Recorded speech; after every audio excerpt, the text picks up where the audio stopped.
கீழடியில் 10 வருஷமும் இது 10வது ஆண்டு.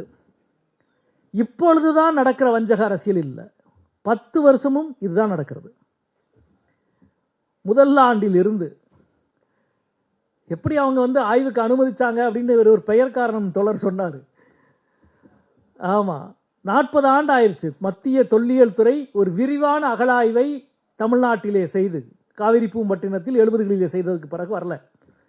அகழாய்வு பிரிவினுடைய தென்னிந்தியாவின் தலைவராக அமர்நாத் ராமகிருஷ்ணன் பொறுப்பேற்ற பிறகு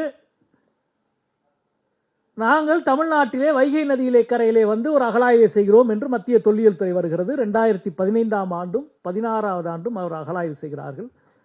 அவர்கள் நினைக்காத பல சான்றுகள், உண்மைகள் கீழே அந்த தொல்லியல் களத்திலே இருந்து, தொல்லியல் மேட்டிலே இருந்து, அகழாய்வு குழிகளிலே இருந்து கிடைக்கிற பொழுது ஒன்றிய அரசு உண்மையிலே ஒன்றிய தொல்லியல் துறை, அதனால் இந்த உண்மைகள் இங்கே ஐயா அவர்கள் குறிப்பிட்டதை போல நாம் கற்பிதம் செய்து சொல்லிக் கொண்டிருக்கிற கதைகளுக்கு எதிரான உண்மைகளாக மேலெழுந்து வருகிறது என்பதற்காக அவர்கள் 2015-16 2 ஆண்டோடு 2வது ஆண்டில் அகழாய்வை நிறுத்தினார்கள்.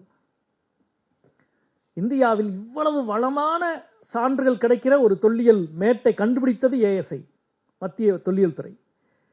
இவ்வளவு சான்றுகள் கிடைக்கிற பொழுது உற்சாகமாக அடுத்த ஆண்டுகள் அகழாய்வை செய்யணும். எத்தனை வருஷமாக ஹரப்பா மோகன்சாதாரோவினுடைய அகழாய்வுகள் நடந்துருக்கு? 50 வருஷம், 40 வருஷம், 60 வருஷம் நடந்துருக்கு, 100 வருஷம் நடந்துருக்கு. சொல்லப்போனா சான்றுகள் கிடைக்கிற பொழுது மேலும் கூடுதல் நிதி ஒதுக்கி கூடுதல் ஆய்வாளர்களை அனுப்பி இதை அந்த அகழாய்வினுடைய பணியை விரிவுபடுத்த வேண்டும். அதற்கு மாறாக 2016ஓடு எண்ணி அகழாய்வை தொடர வேண்டியதில்லை என்று நிறுத்தினார்கள்.